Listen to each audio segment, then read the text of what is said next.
அகாடமிக்ஸில் பார்த்தீங்கன்னா working memory ரொம்பவே important.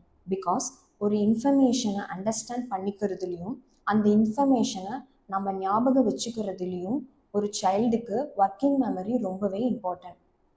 இப்போ ரீடிங்கில் பார்த்தீங்கன்னா லேர்னிங் டிசபிலிட்டி இருக்க குழந்தையால தான் என்ன படித்தோம் அப்படிங்கிற இன்ஃபர்மேஷனை அண்டர்ஸ்டாண்ட் பண்ணிக்கிறதுலையும் அவங்களுக்கு தெரிஞ்ச இன்ஃபர்மேஷனை கூட அவங்க ஞாபகம் வச்சுக்கிறதுல ரொம்பவே டிஃபிகல்ட்டியாக ஃபேஸ் பண்ணுவாங்க. மேக்ஸில் பார்த்தீங்கன்னா ரூல்ஸ், ஃபார்முலாஸ், ஈக்குவேஷன்ஸ், சிம்பிள்ஸ் இந்த மாதிரியான இம்பார்ட்டண்ட்டான பேசிக் ரூல்ஸை கூட அவங்களால ஞாபகம் வச்சுக்கிறதுக்கு சிரமப்படுவாங்க. பிகாஸ் ஒர்க்கிங் மெமரி சரியாக இல்லாததுனால. ரைட்டிங்கில் பார்த்தீங்கன்னா ரைட்டிங்குங்கிறது ஒரு காம்ப்ளெக்ஸான சீரியஸான டாஸ்க். ஆல்ரெடி அவங்களோட எக்ஸிக்யூட்டிவ் ஃபங்க்ஷன் வீக்கனாக இருந்துச்சுன்னா இது இன்னுமுமே ஒரு ஸ்ட்ரெஸ்ஸை தான் அவங்களுக்கு கொடுக்கும். இந்த மாதிரி அகாடமிக்ஸ்லேயும் அண்ட் ஆல்சோ அவங்களோட fine motor skills and visual motor skills சரியாக ப்ராசஸ் ஆகாது. அதனால் ஒரு இன்ஃபர்மேஷனை மிஸ்இன்டர்ப்ட் பண்ணிப்பாங்க.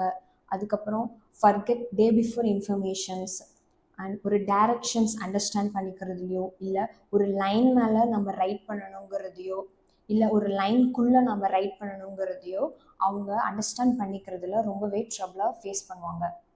இப்போ உங்கள் குழந்தை ஸ்கூலுக்கு போகிறாங்க, பட் அவங்களோட பிஹேவியர் இஷ்யூஸை பற்றி உங்களுக்கு அடிக்கடி கால்ஸ் வருது அப்படின்னா பேரண்ட்ஸ் இது ரெட் ஃப்ளாக். அவங்களுக்கு ப்ரொஃபஷ்னல் சப்போர்ட் தேவைப்படுது.